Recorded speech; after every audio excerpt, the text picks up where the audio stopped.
OpenAI just released this new amazing feature, custom GPTs. In today's video, I want to show you how you can build your own assistant. We will build together this arxiv assistant. Arxiv is a platform where you can search for scientific papers. So we will create this API action, and with that we can pull newest paper informations. For example, what are the latest AI trends on arxiv? Now it will make an API request and give us the latest trends. And I will show you how you can build such an application and where you can look up these custom action definitions, because if you're making simple GET requests, that's easy, but if you're making more complex requests, you need to know where you can look it up. So if you want to learn to build your own custom GPT assistants, then keep watching. So let's jump right into building it. Okay, let's just click at Create GPT, and now we can chat with the GPT builder and let it create for us. So let's tell them what we actually want to do. We want an arxiv research assistant. Now it gets the idea. It will create a description for this GPT. We can define a name, it will create an image for it, but the most important part will be here in the configure area. So we want to also add code interpreter, of course. With that we can upload our PDF files and other files. You could create a knowledge base with predefined PDFs. Right now this is not necessary. Okay, here we have the description, an arxiv research assistant, the instructions. You can fine-tune those instructions if you want. Okay, what are the latest AI papers in arxiv, and the name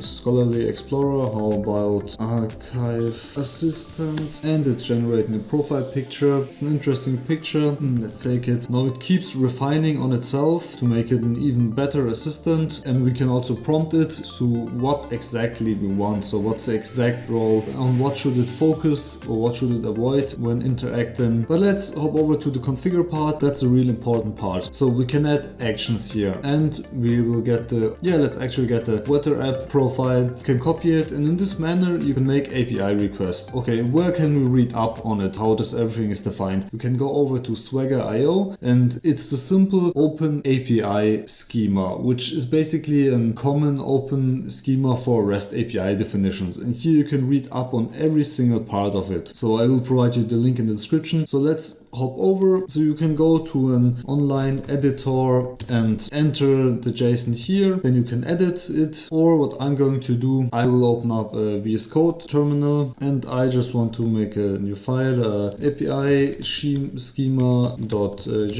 and copy it into it. So basically here we already have everything we need to define our endpoint. So let's head over to arxiv, to the API definition. We have basically one endpoint, which is this query endpoint. So we want to get here we have the link, the server link. Just add it here, the server link, remove the parameters. That's it. We want to change the title to arxiv API, change the description. I have already something predefined here. Enter the description. Okay, the path, as we can see here, will be the query path. Change the description to fetches metadata from arxiv based on a search query, and you can define the operation ID. I will call it fetch arxiv or arxiv metadata. Now we have to define the parameters. We have 4 parameters here. We have to define a name, the in type. The in type is one of 4 types, either the path, query, header, or cookie. We will probably mostly work with query. The path type, here you can see it here. It's just to extend the API path, a query to make a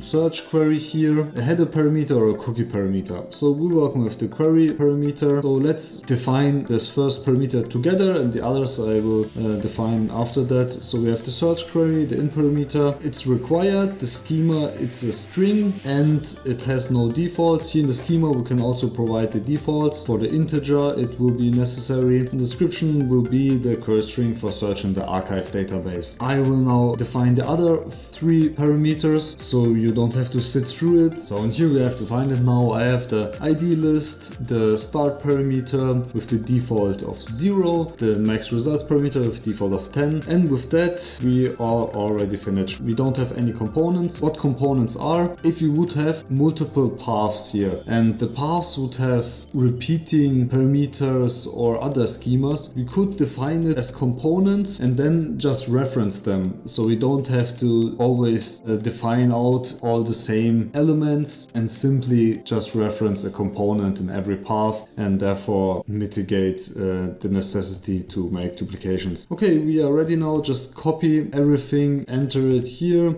we can see there's a little error. The error is because we have an HTTP endpoint, we have changed it to HTTPS, and with that we can fetch the archive metadata. Perfect.